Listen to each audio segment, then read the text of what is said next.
Christian, Verbo Info. Bonjour, nous faisons un petit reportage sur la commune de Lamure, aujourd'hui avec M. Alain Delsou, maire de Lamure-Argent. Pouvez-vous nous donner quelques informations sur votre parcours? Quels sont les atouts qui vous ont attiré sur notre territoire?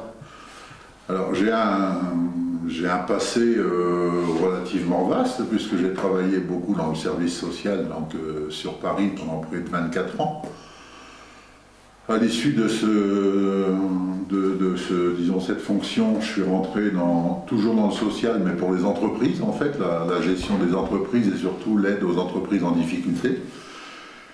En 2008, je suis arrivé dans la région, je connaissais déjà la région, notamment les Gorges du Verdon. Nous sommes arrivés ici en vacances en 2008, dans une habitation, dans une maison d'hôtes qui était située route d'Alos, ici à Lamure-Argent. L'endroit nous a tellement plu qu'on s'est dit, peut-être qu'à la retraite, on y viendra. En janvier 2009, en fait, il s'est avéré qu'un poste s'était libéré dans la région du Sud-Est. Donc la société pour laquelle je travaille avait sollicité ce poste. Moi je dis, tiens, pourquoi pas, hein. Donc j'ai été affecté ici au 1er août 2009. Et de là, j'ai rencontré pas mal de gens. La région nous a encore plu de plus en plus. J'ai rencontré M. Granet, Francis Granet à l'époque, qui était président de la Verdisol, et qui m'a dit, moi je cherche un garde-pêche. Donc je suis rentré comme garde-pêche en 2011, en novembre 2011, donc j'ai pris ma retraite, toujours là. Et puis j'étais relativement tranquille, on va dire, à cette période, avec mon poste de garde-pêche. Et en janvier 2013, lors des vœux de Lamure-Argent de mon prédécesseur Pierre Blanc, il a annoncé donc en janvier qu'il ne se représentait pas au niveau de la mairie en sa qualité de maire. Et qui cherchait, s'il y avait des gens qui étaient intéressés pour intégrer une nouvelle équipe pour Lamure. Je me suis donc porté volontaire. Au départ, j'ai été volontaire pour être conseiller municipal. J'ai dit, je vais essayer de constituer l'équipe. Donc j'ai revu les anciens conseillers, qui pour la plupart sont repartis avec moi, après leur avoir expliqué ma façon de travailler. Et en janvier, donc, j'ai annoncé lors des vœux de 2014, mon intention d'avoir l'intention, disons, que j'avais eu de créer une liste, et la liste était donc à cette époque-là complète. À partir d'un vrai que ce soit très difficile. J'aime ce que je fais, je ne suis pas un homme politique qui raconte on va dire, qui fait des promesses inutiles, hein, parce que beaucoup d'hommes politiques aujourd'hui font des promesses, mais dont ils sont certains de ne pas tenir dans le fil des ans. Nous avons une ligne de conduite au niveau des travaux, au niveau de la gestion de la commune, et surtout au niveau du tempérament que je peux apporter au niveau du conseil municipal, qui me semble pour l'instant passe très bien. La preuve en est, c'est que nos différents conseils municipaux, même s'ils ne sont pas toujours tous les mois, mais ils sont généralement la totalité des conseillers, ils sont présents. Un maire ne peut pas tout faire tout seul, et surtout ne doit pas faire tout seul. Il y a un conseil municipal qui est là pour juger des actions et pour proposer des actions dans ce cadre-là. À partir de là, je veux dire, on n'a pas trop de soucis actuellement.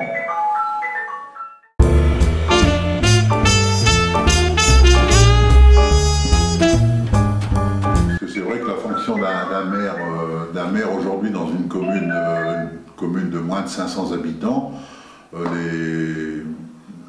notamment depuis 2014.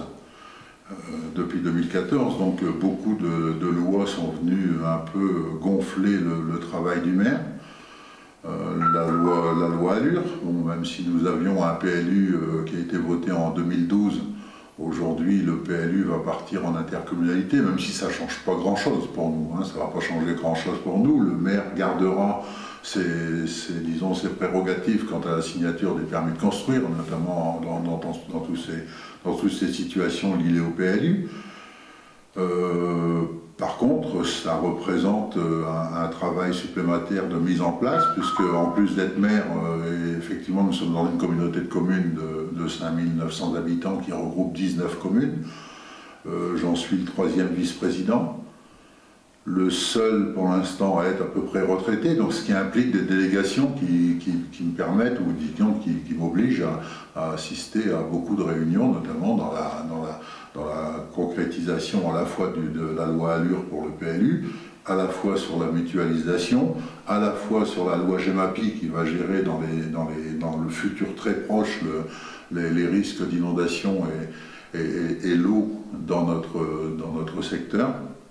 Et enfin la loi NOTRe qui nous est tombée encore en dernier, qui va stipuler que la gestion de l'eau et de l'assainissement va devenir compétence des communautés de communes ou des EPCI. Et là, ça nous inquiète, puisque aujourd'hui, nous avons une gestion de l'eau qui est communale. Qu'en sera-t-il en juin 2017 on n'en sait rien, malgré nous. Ce qui est le plus inquiétant, c'est les travaux que nous avons réalisés. C'est-à-dire que nous avons tout fait pour diminuer les fuites d'eau, pour avoir des réseaux totalement potables, et notamment sur la route départementale, la minoterie. Prochainement, le chantier de la station d'épuration d'Argent, qui, si je ne m'abuse, est un dossier qui doit remonter à pas mal d'années. À pas mal d'années. Donc tout ça, que vont devenir ces investissements? Encore une fois, on nous a promis que ces investissements allaient être repris par la communauté de communes en juin 2017.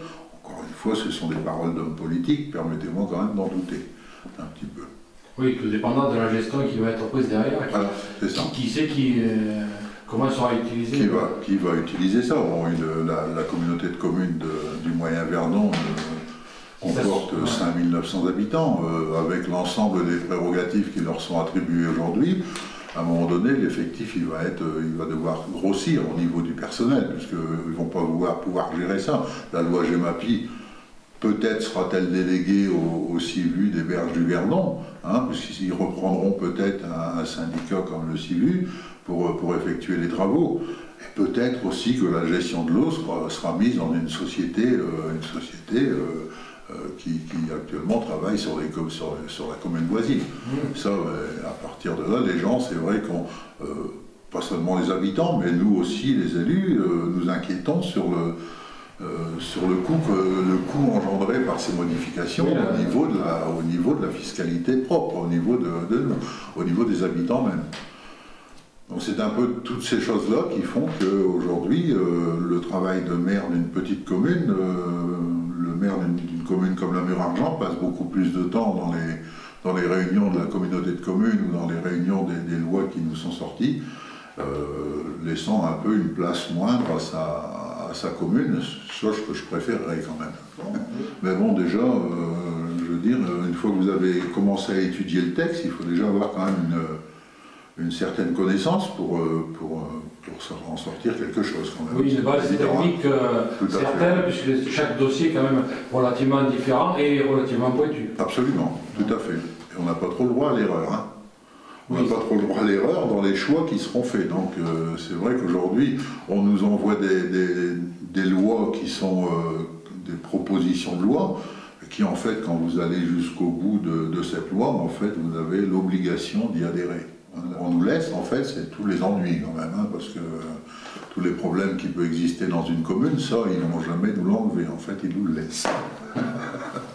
Alors c'est vrai qu'il faut, du personnel, ou une personne qui soit capable de gérer l'intégralité de ces choses, puisque un maire connaît certaines choses, mais il faut quand même un secrétariat administratif qui soit tout à fait compétent pour gérer à la fois ces dossiers, et surtout une entente, ce qui est le cas actuellement, une entente cordiale avec les maires et de la communauté de communes.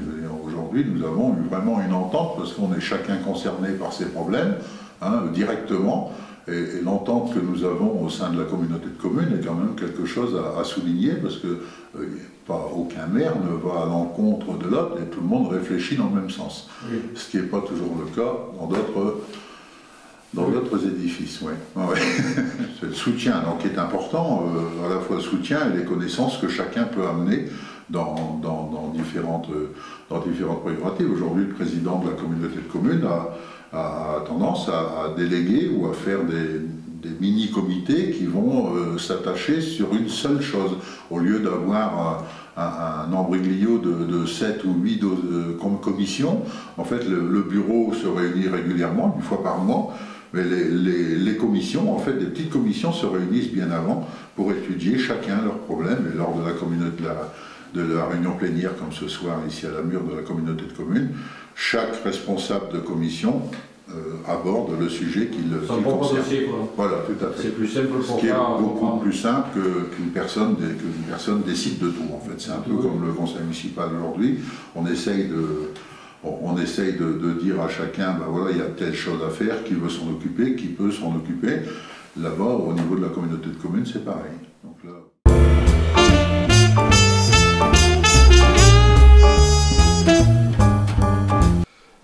on peut dire quelques mots sur les premiers travaux qui ont été faits sur la commune.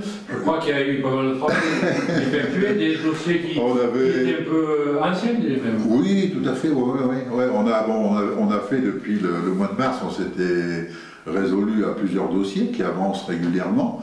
Bon, le premier gros dossier, c'est celui de la route départementale, qui a quand même été un énorme dossier, un énorme chantier qu'on a pris en compte donc, à partir du mois de mars 2014.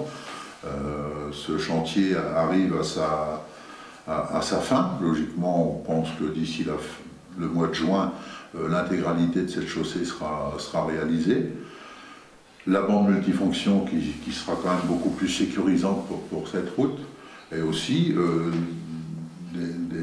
des petites, disons, des discussions qui ont eu lieu après ma prise de fonction avec un propriétaire terrien qui refusait de céder une partie de son terrain pour élargir cette route. J'ai toujours comme principe, comme avec le conseil municipal, de discuter avec les gens, de discuter posément, et surtout d'aller voir les gens, et puis de peser le pour et le contre avec eux. Pour finir, ce terrain a fait l'objet d'une acquisition par le département, et cette chaussée, comme vous l'avez bien montré sur vos photos, représente quand même un élargissement important pour la sécurité des usagers au niveau à l'abord de la vieille route, en voie de la vieille route. Oui, la ligne est beaucoup plus sécuritaire. Voilà, c'est ça. Ouais. Il nous restera à tenter de faire limiter la vitesse aux gens. Ça, c'est vrai que c'est une départementale, donc nous n'avons pas possibilité de régler nous-mêmes la vitesse sur cette départementale. Donc cette chaussée est limitée à 70 km/h. Nous allons tenter donc de mettre ce qu'on appelle des radars pédagogiques sur cette ligne en attirant l'attention des gens sur la vitesse à laquelle ils roulent, et s'ils dépassaient 70 avec un rouge vif clignotant avec un bandeau danger en dessous pour tenter de les faire ralentir. S'il est évident qu'une chaussée qui est sur 3 km en ligne droite, les radars pédagogiques ne fonctionneront peut-être pas, mais je pense que ça risque de devenir un endroit privilégié pour la gendarmerie. Enfin, l'ensemble, on va traverser donc le pont de l'Issonne, puisque la bande multifonction va emprunter le pont de l'Issonne. On a diminué la hauteur des bordures qui étaient excessivement hautes pour une personne à mobilité réduite ou une personne âgée. C'était pas évident de monter sur le trottoir du pont de l'Issonne. Donc là, une rampe d'accès va être mise en place, et cette bande multifonction d'une couleur différente va donc dépasser le pont de l'Issonne pour rejoindre Saint-André, à qui je souhaite qu'ils poursuivent l'effort. Le tronçon, donc l'éclairage public a été refait complètement. Le seul point noir qui existait, c'était justement avant le pont de l'Issonne et entre le parking de la future minoterie. CGLEG est en train d'effectuer les travaux pour mettre les 2 poteaux d'éclairage identiques restants pour qu'on ait une continuité dans la sécurité de cette bande multifonction. Du quartier de la minoterie, puisque depuis des années tout partait à l'Issole, si je peux dire. Donc là, l'assainissement a été réalisé dans ce quartier, une pompe de relevage a été installée qui est en fonction depuis le mois de décembre. Et donc tout ce quartier est relié au tout à l'égout. Ce qui représente quand même des travaux assez conséquents pour une commune comme la nôtre, bien que l'aide soit significative au niveau de l'agence de l'eau et du département et de l'État, qui avait fait un effort. Mais c'est vrai que c'est quand même des travaux importants pour un budget communal, une commune de moins de 500 habitants. C'est un gros investissement pour la commune. Voilà, mais c'était néanmoins nécessaire, puisque ces tuyauteries, ces tuyaux d'eau usée et d'eau potable devaient dater, je pense, d'à peu près un peu plus de 70 ans. Donc d'où perte d'eau, fuite d'eau, fuite d'eau et puis bon, des conditions d'évacuation des eaux usées qui étaient quand même assez déplorables. Oui, c'est un grand confort pour les utilisateurs. Tout à fait. Donc on démarrait les travaux de la réhabilitation de la conduite de Chamat, c'est-à-dire que la source de Chamat est neuve, hein, enfin, disons le système de captage est neuf, néanmoins on s'est aperçu que la conduite d'eau qui amenait l'eau au bassin du Colombier donc, était beaucoup trop réduite. C'était une petite canalisation de à peine 6 cm d'intérieur, donc une 60, et qui était surtout en fibre-ciment. Là, actuellement, l'entreprise qui réalise les travaux, donc on met un calibre qui est de l'ordre de 90, et surtout en polyéthylène, donc ça permet d'éviter les racines des arbres qui viennent s'engager dans les structures du bassin, ce qui provoquait régulièrement en fait des coupures d'eau liées un peu des bouchons intempestifs. Des bouchons intempestifs, voilà. Qui va nous permettre également de récupérer plus d'eau, puisqu'on s'est aperçu que là-bas en haut à Chamat, en fait, en surverse, on renvoyait au Verdon à peu près 40% de l'eau du captage. Il y avait des perditions énormes en haut du captage. Voilà, c'est ça. Donc on espère que cette situation qui va être terminée pour l'été, en fait, sera beaucoup moins contraignante au mois d'août, notamment. La Mure est quand même assez spécifique. De même qu'Argent, il ne faut pas oublier Argent, puisqu'Argent c'est quand même un village associé depuis 1973. La Mure c'est 340 habitants au dernier recensement, mais c'est plus de 1000 habitants l'été. La problématique c'est qu'on a presque autant de résidences secondaires que de résidences principales. Ah, oui.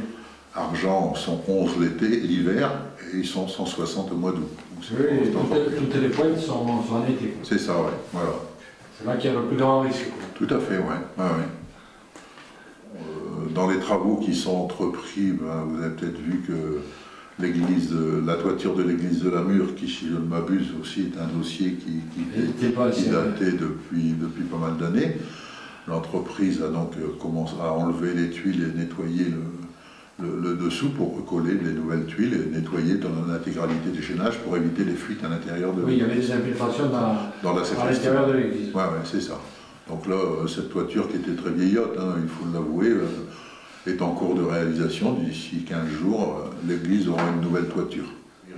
La place de la mairie, dont le bitume est très usagé pour accueillir, mouvementer, notamment les manifestations du 15 août. Donc on a une proposition de subvention assez conséquente sur refaire l'enrobé et entourer les deux arbres qui sont centenaires d'un béton poreux, ce qui nous permettra en même temps de réorganiser le parking qui est à côté des WC publics pour pouvoir y faire stationner des voitures beaucoup plus facilement. Voilà.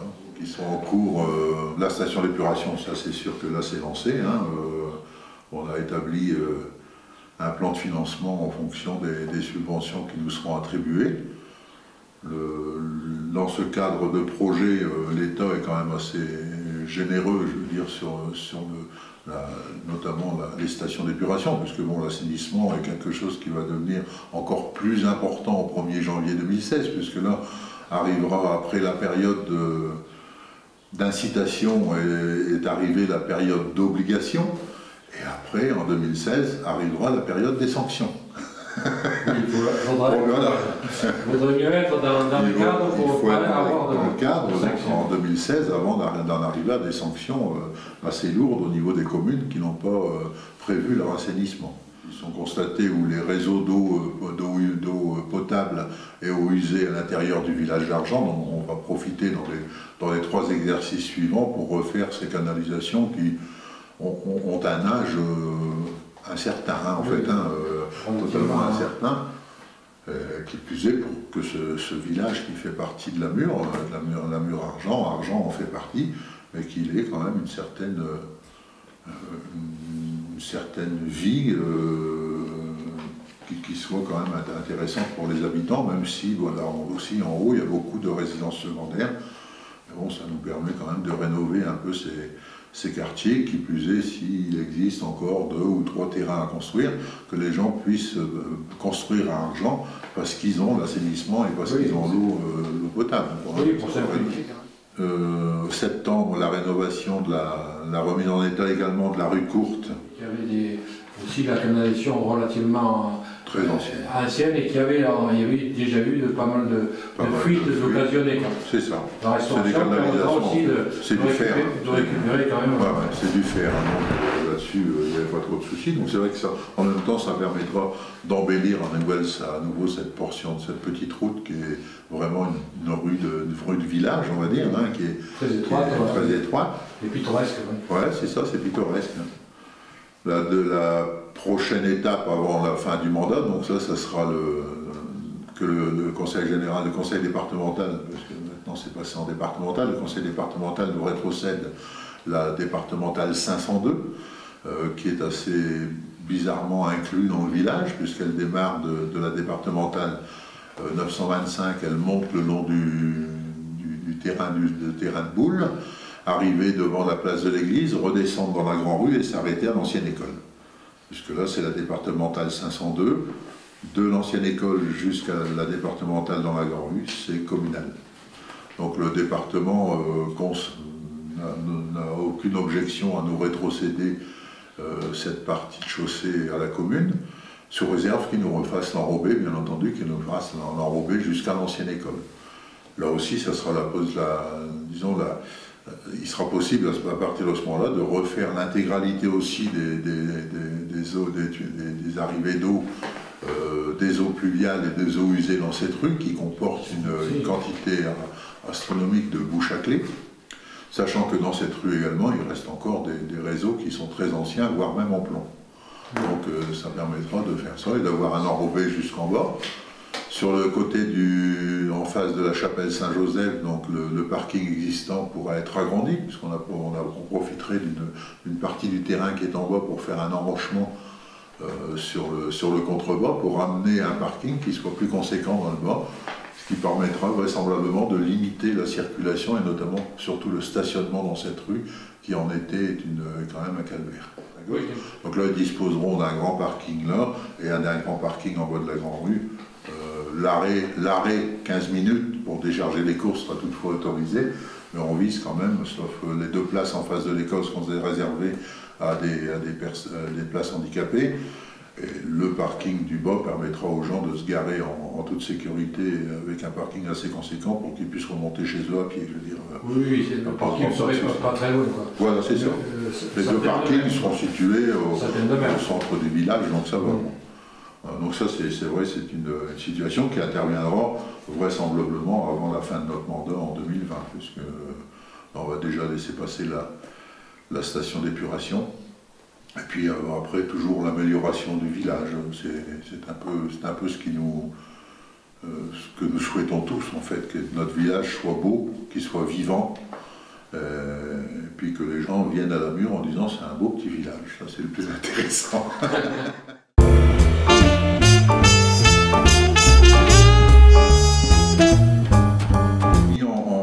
On a remis en course en fait une association qui est culture et patrimoine. C'est vrai que le patrimoine est important, la culture, je trouvais qu'elle devait être importante dans notre petit village pour que notre village continue à vivre, qu'il ne soit pas un village dortoir, puisque la complexité de Lamure-Argent, c'est que nous n'avons pas d'entreprise sur Lamure, donc les gens viennent habiter à Lamure, mais partent travailler à l'extérieur. La preuve en est, c'est qu'on a un nombre d'enfants assez conséquent, puisqu'on a 63 enfants entre 0 et 16 ans, dont 33 qui vont à l'école primaire de Saint-André-les-Alpes. Ce qui est toujours mon inquiétude, c'est que pendant les vacances scolaires, j'en vois pas un. Oui, donc ils doivent avoir des activités à l'extérieur, et c'est vrai qu'on est... Puis bon, les positionnements des habitations ne sont pas trop au centre-village, ils sont plutôt vers le haut du village et le bas du village. Vers Saint-André, oui. Ouais. C'est-à-dire s'il n'y a pas d'animation... Donc la culture, c'est important. Le mois de juillet nous permettra de mettre en valeur le Fabrique Péresque, l'association Fabrique Péresque, avec la 5e édition de Mouvementé qui viendra ici. Un concert de jazz le premier vendredi de septembre dans l'église. Dans ces conditions, c'est vrai que les associations de la commune sont assez dynamiques, on va dire, que ce soit l'association Le Riou, que ce soit maintenant la présidente de Culture et Patrimoine, que ce soit le comité des fêtes qui a quand même été repris par une jeune fille de 21 ans, donc oui. Marine qui a repris le comité des fêtes avec un énorme succès l'année dernière. Cette année, ils ont concocté quelque chose d'assez joli aussi sur les 3 jours de la fête du 15 août. Verdon Info, qui est toujours présent pour montrer la commune de la Mure-Argent dans toute la France, même aux gens qui sont passés ici, s'ils veulent revoir un peu les endroits où ils sont passés. C'est vrai qu'on a d'excellents retours sur ce type de communication. Il y a une association Argent, voilà, qui fait une manifestation le 15 août, mais qui permet, avec les bénéfices, en fait, de faire des petites rénovations, que ce soit au four, que ce soit à la chapelle ou autre chose. Hein. Donc c'est vrai qu'il est dirigé par Yvon Chélan, hein, dans ce cadre-là. C'est vrai que c'est une manifestation qui attire son lot de personnes chaque année autour d'un repas. Donc c'est vrai que c'est des bonnes choses qui sont à soutenir, surtout dans des communes comme la nôtre, pour éviter que notre commune s'endorme. Oui, l'association du Roux fait des animations tout au long de l'année. Tout à fait, absolument. Et ils organisent des associations qui n'ont rien à voir avec un club du 3e âge, on va dire. Oui. Hein, donc, des animations dynamiques pour les enfants, il y en a voilà, pour tout le monde. Le carnaval, la fête du pain qui va être réalisée, la fête des voisins, les feux de la Saint-Jean, les repas dansants, les lotos qui sont organisés ici. C'est une association que beaucoup de communes, très dynamique, que beaucoup de communes autour nous envient, et qui est dirigée de main de maître par M. Hurtevant. Alors le cercle qui avait été inauguré par René Simon, en fait, les gens, tous les jours, pendant l'hiver, les jeux de cartes battent leur plein jusqu'à 19 h. Et l'été, quand il n'y a pas de jeu de cartes, ils ont le système du jeu de boules, mais le cercle donc, qui est pris en charge par le Riou est un lieu tout à fait convivial au niveau de rencontre au niveau des gens qui sont pas dans lequel il n'y a aucune isolation. Les gens ne sont pas isolés dans leur maison pendant l'hiver ici. C'est vrai que c'est un lieu de rencontre très apprécié. Pour y avoir été, on voit quand même qu'il y a du monde dans ce petit local, dans ce local ici en bas. Et c'est vrai que c'est quelque chose d'important d'avoir un lieu de rencontre pour les personnes âgées.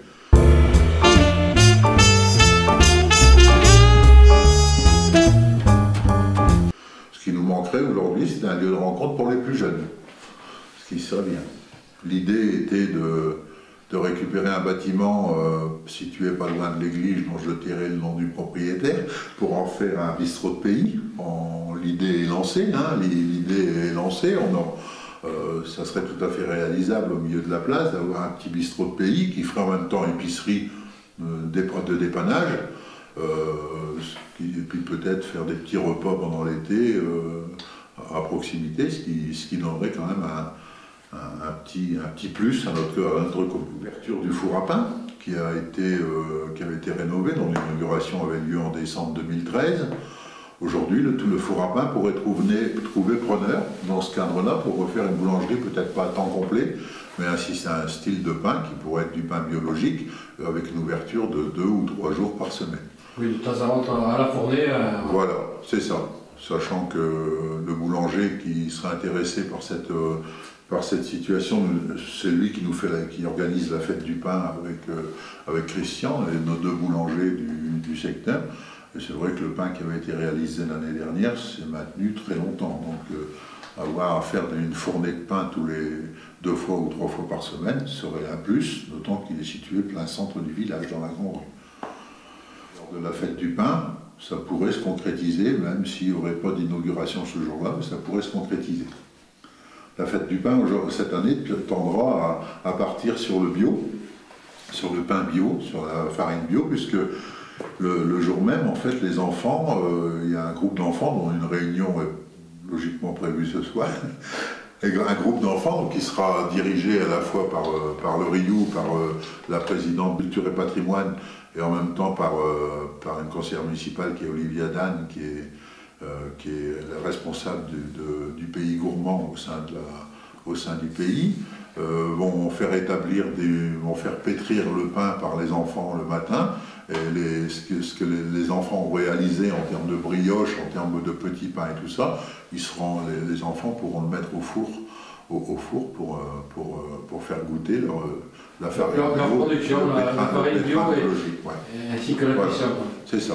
Ils apprendront à faire le pain, le faire cuire avec une formatrice ou un formateur. Avec les deux boulangers en fait. Avec les boulangers. Donc c'est quelque chose qui peut toujours être intéressant dans la mesure où on a toujours tendance j'ai toujours tendance à vouloir associer les enfants à ce qui est fait par les adultes, parce que c'est quand même le devenir de notre commune, c'est les enfants. Nous, on est un peu dans un devenir plus qu'incertain, donc les enfants sont ici pour assurer l'avenir, et donc tout ce que les anciens font, nous, on se réfère à des anciens comme Louis Morin, comme Denise Reboul, comme des gens qui sont ici, ou comme Josette Heuil, qui sont nés ici, qui ont vécu le passé de la Mure, et donc qui sont des gens excessivement intéressants à écouter et à questionner. Donc, ce qu'on voudrait, c'est arriver à faire de même avec les enfants d'aujourd'hui, avec des gens moins anciens, mais qui pourraient leur donner partager le savoir. Voilà. C'est le jardin de Martin Sello qui pourrait être remis en état et cultivé par les enfants avec des gens qui sont adeptes du potager, qui pourraient leur inculquer un peu cette pratique, et puis d'avoir pour les enfants la joie de récolter ce qu'ils ont semé en fait. Voilà, dans ce cadre-là. Un lieu privilégié pour faire des cultures ensemble. Des cultures ensemble, et toujours des cultures dans le cadre d'une culture biologique en fait. Donc cet édifice me paraît important.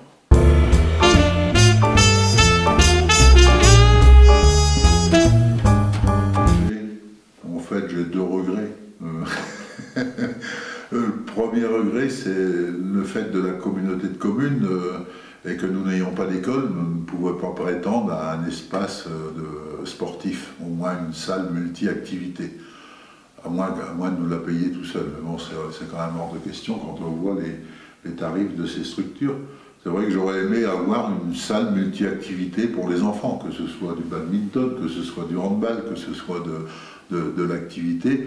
Certes, on en fait ici, puisqu'on a réussi à faire venir des cours de danse ici dans la salle, mais c'est quand même une salle polyvalente qui n'est pas adaptée à des activités sportives. Le Saint-André, d'ici quelques années, devrait bénéficier d'une salle de sport, disons d'un gymnase qui va être implanté à côté du collège. Certes, le collège bénéficiera de ce gymnase. Les communes en alentour, dans la mesure où on est en communauté de communes, pourront peut-être aussi en bénéficier si des activités sportives sont mises en place. Mais on ne pourra pas aller individuellement dans la salle de sport pour y faire une activité individuelle, ça paraît logique. Donc s'il y a des associations, pourront bénéficier de cette salle. Donc il faut se résoudre à cette situation, dans la mesure où financièrement on ne peut pas se permettre aujourd'hui de créer quelque chose aussi conséquent, puisqu'il faut savoir qu'un édifice, en moyenne, c'est 1 500 € du mètre carré. Donc si vous avez besoin d'une salle multi-activité de 200 mètres carrés, sans le fonctionnement, c'est déjà un coût de 300 000 €.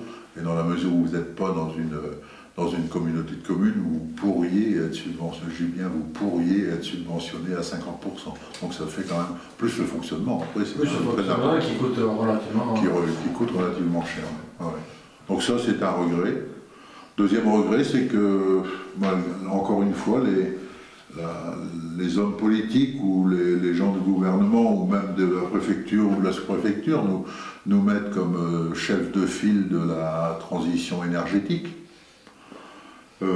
D'ici 2021, on doit descendre à 50% de diminution sur les gaz à effet de serre. Donc on est les chefs de file, mais quand on a un projet, il n'aboutit pas, parce que pas de la bonne volonté du maire ou des gens, mais de la bonne volonté d'un arbre tentaculaire autour qui vous interdisent au bout du bout de dire bah non, on ne peut pas le faire. C'était le cas de la centrale photovoltaïque de la Coulette qui avait été portée par Pierre Blanc à bout de bras, il faut quand même le reconnaître. Aujourd'hui, malgré mes démarches auprès du ministère de l'écologie, malgré mon rendez-vous au ministère de l'écologie, où tout le monde semblait nous dire c'est un projet superbe, allez-y, monsieur le maire, foncez. On a foncé, mais on s'est retrouvé sur un mur électrique en fait. C'est le cas de le dire. Puisqu'aujourd'hui, cette centrale nucléaire, dans l'immédiat, ne pourra pas se faire, puisque ERDF impose un raccordement au barrage de Castillon, qui est de l'ordre de 36 km de la centrale, pour un coût qui incomberait à la société qui ferait le machin, un coût de 4 337 000 €.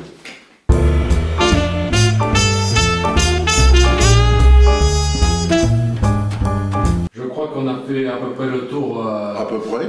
On a vu que la mur était relativement dynamique, Oui. que le maire avait beaucoup de fonctions, il fallait beaucoup de temps pour tout assumer. C'est ça. Et la dernière question, pensez-vous faire un deuxième mandat? Alors, on dit toujours qu'on ne fait jamais tout en un seul mandat. Il y a toujours beaucoup à faire dans une commune, donc tout ce qu'on a pensé faire, tout ce qu'on pense réaliser, on ne peut pas réaliser le tout en 6 ans. Maintenant, moi, je n'ai jamais tiré de plan sur la comète. Est-ce que vous pouvez me dire, Christian, qu'est-ce que vous ferez, vous, dans 5 ans? Où est-ce que vous serez dans 5 ans? On ne sait pas trop. On ne sait pas. Donc, il est un peu tôt, au bout d'un an, de dire si je me représente dans 5 ans. On ne sait pas non plus où la commune sera dans 5 ans. Oui. Avec les modifications, il y a les communes nouvelles qui commencent à se créer, les avantages liés aux communes nouvelles, qui ne sont pas moindres, ils sont pas moindres quand même, puisque une commune nouvelle qui se crée avant la fin de l'année 2015 ne perd pas de dotation globale de fonctionnement, récupère pas mal d'avantages en termes de subventions au niveau de la commune. C'est une volonté que chacun doit discuter, mais on n'est pas à l'aube de créer, par exemple, une nouvelle commune avec Saint-André. L'idée n'est pas stupide, hein. Je veux dire, à un moment donné, d'une commune de 350 habitants avec une commune de 930 habitants, du jour au lendemain, vous arrivez avec une commune qui est de l'ordre de près de 1500 habitants. La différence est énorme, hein, quand même, à ce niveau-là. Après, la loi Pélissard, qui a déjà, je dirais, travaillé beaucoup là-dessus, amène des situations qui sont... bon, les gens ont toujours tendance à penser au défaut d'une structure avant d'en chercher les avantages. Donc à partir du moment où on dit qu'on a ça, non, ça va pas aller, ça va pas aller, et à partir du moment où on abandonne, mais sans aller voir les avantages que ça peut créer. Oui, il faut mettre tout sur le tapis et voir quels sont les gros avantages de l'association et quels seront les inconvénients. Voilà, tout à fait. Mais moi, j'ai toujours été pour que dans des systèmes comme ça, il faut toujours discuter bien en amont et mettre les fondations d'un projet avant qu'on nous l'impose un jour. Oui. Et à un moment donné, on n'aura pas le choix, on nous l'imposera avec les règles dictées par l'État. Donc sur des projets comme ça, c'est vrai que peut-être que d'ici la fin de notre mandat, il sera peut-être un jour, on sera peut-être autour d'une table en train de commencer à discuter de ces choses-là. Donc refaire un deuxième mandat en fonction de notre santé, en fonction de ce qui va se passer, il est quand même un peu tôt pour le dire. Mais je n'ai pas dit non. Merci de nous avoir accordé ce temps de parole. Voilà, le temps de parole s'arrête puisqu'on va passer à côté. Merci bien. Merci, bonne soirée.